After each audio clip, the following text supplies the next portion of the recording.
Okay, so we're gonna do a stir fry today, and I'm gonna use some of these organic rainbow carrots. So if you didn't know, carrots come in different colors. I already used kind of the orange ones, so there's the purple ones and the kind of light yellow ones left. And then I'm gonna use some green onions, obviously. And then these are water chestnuts. So I really do like water chestnuts, so we're gonna add those in the stir fry. And then I got some shiitake mushrooms. Okay.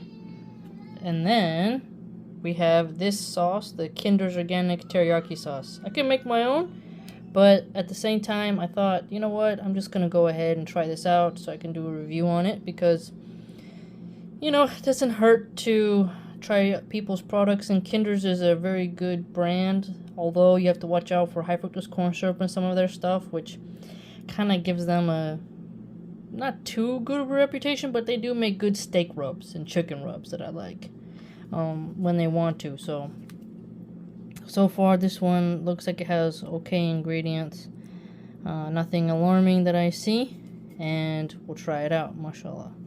So I'll also show you later the noodles. Okay, got the noodles.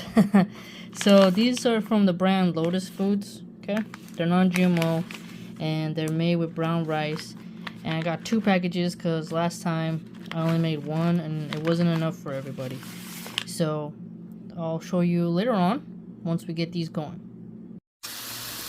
Okay, so everything's cooking up real nice. When we know it's done, it'll be a little bit more browned, and then we're going to add in the sauce. Noodles looking fly. Put in the sesame seed oil on them. They're ready. Very aromatic, the sauce. I mean, smells absolutely phenomenal. Already has sesame seeds, so I don't feel like adding more. I'm gonna let this simmer a little bit, and then I'm gonna toss in the noodles. Alright, everything's well combined.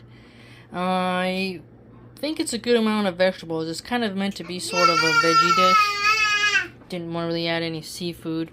This could be one you add scallops to if you wanted. Or shrimp, right? But let's see how it tastes. Ain't that purty? Such a purty little noodle ball. Really delicious. The flavor of this sauce is a good teriyaki sauce. Remember, when you make these noodles, you need to rinse them in cold water to get the starch off so they're sticky, and then drizzle them with some sesame oil so they don't stick together. Absolutely phenomenal. Wow. Woohoo! I don't even have to order Japanese food. I can just make it at home. Ooh-wee. I turned off the kitchen overhead light and just have the lamp on. Decided to use some chopsticks instead. Give it a little bit more authentic feel. Subhanallah, it was so good. Alhamdulillah.